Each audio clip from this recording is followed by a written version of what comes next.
7:30, September 16th, Friday morning, and I just finished getting to the trailhead of the Benton Mackaye Trail near Unicoi Gap, and I'm waiting for my shuttle to come pick me up. But I stayed at the Best Western last night and got a pretty decent amount of sleep. This morning, it's been a little bit, just a little tired. I feel a little under the weather. My stomach feels a little upset this morning for some reason. So I will get a video when we get to the trailhead.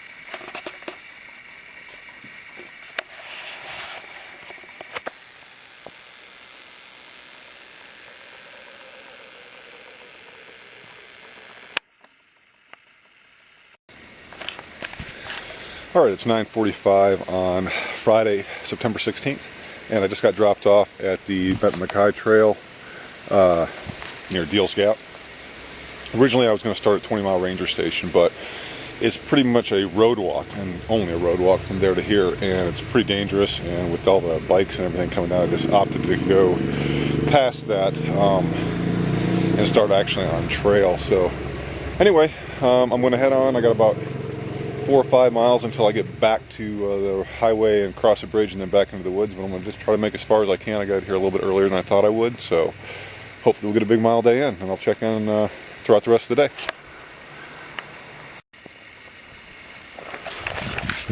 Ah, dang it, I just missed it.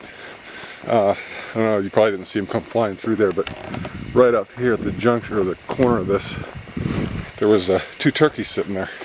Looked like a hen and a tom, but just as I was grabbing my camera out, they took off and flew over there through the woods. So once again, I got to see them, but didn't get them on camera. Sorry, guys.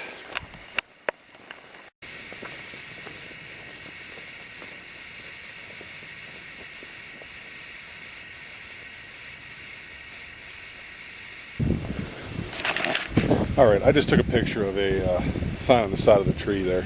It said about a wildfire that came through here, and the trail here is actually indiscernible. They do have these little yellow ties on some of the trees, but they're very, very difficult to see, especially with some of the fall colors starting to come in. And there is really no way to tell. A little scary.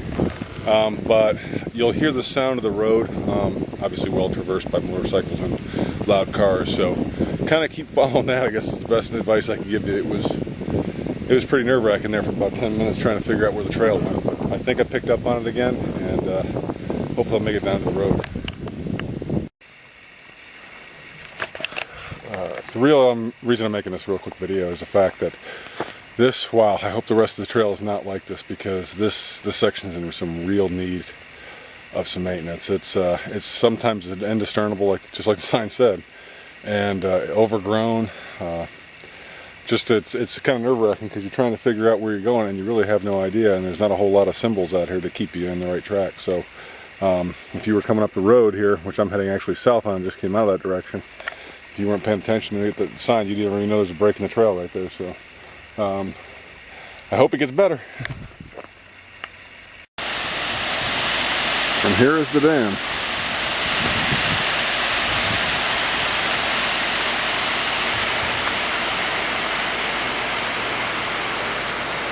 The trail continues down that way.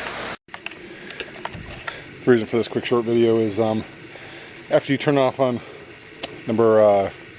trail number 45, it's a pretty good climb for about 40 minutes or so. That's how long I've gone with the distances. But once you get to the top of the pass here, there's a nice flat campsite. As you can see, it's a dry campsite, but not too far down the trail there's plenty of water. So if you are heading north to south, fill up your water bottles before you reach the summit. And then there's nice flat spots here for probably, good 3-4 tents if you crammed them in. So just thought I'd take note of that for you future BMT hikers. The reason for this video is I just had to fjord that stream right there. Okay, right where you see that. And this gets its name for a reason, Slick Rock Creek. I just slipped on the rocks on the other side, and you can see I dinged my arm up pretty dang good. Fell on my backside. Well, I had an audience at least to see it, so that was good. But, oh well, hopefully I won't fall anymore.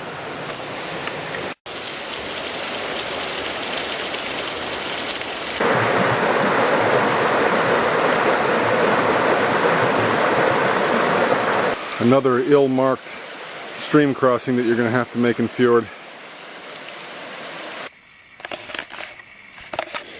Alright, it's 6:30. As you can see, I'm already in my tent. A little tired. I don't know. Hit me there like the last 2-3 miles. Just totally out. I didn't have a lot to eat today, so that may have something to do with it. And I started to feel a little sick this morning, so I think, combination of those two things. But needless to say, I didn't make it nearly as far as I wanted to today. I only made the far mill. I'm actually just set up right outside the parking area, or the road, I guess, the access that comes into this area isn't really a parking area, but I'm hoping there won't be any problem here tonight. But as I said, didn't make it as far as I wanted to today. I'm about 4 miles shy of where I wanted to be, so I'll have to step it up tomorrow. Try to get a good night's sleep tonight, get up bright and early. Once I get over the top of the next couple ridge or humps here over the top, I get up to a ridge line, and I'll be able to follow that for quite a while. So hopefully tomorrow's second part of the day should be relatively cruising, and hopefully I can get some big miles put in tomorrow. But didn't make it. Had a really weird incident today. Trail markings on the Benton Mackaye are really, well, non-existent for the most part. And the trail itself is, in serious need of maintenance. There's blowdowns. The trail itself disappears in some areas, crosses creeks and streams, and you really can't tell where it goes to. You get to intersections, there's no Benton Mackaye trail signs at all. It's a lovely trail. It's a beautiful trail. It's just it's horribly marked, and it could be something so much more. So I took a wrong turn, and I got a little nervous there for a while.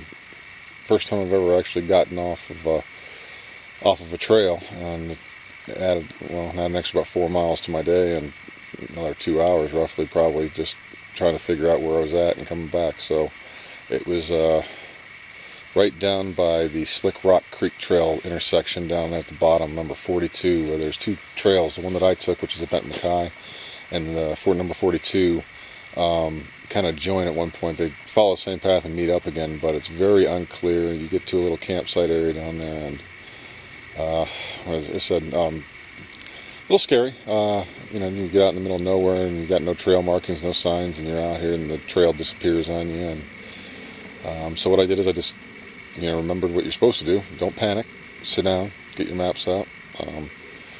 Check for some things, and go from there. I finally made it to the right area, and said it put me a couple hours behind, so I should have been a little bit further ahead and was making good time. But I'll make it up tomorrow. Hopefully tomorrow will be a better day. Today was good. It was just a little stressful.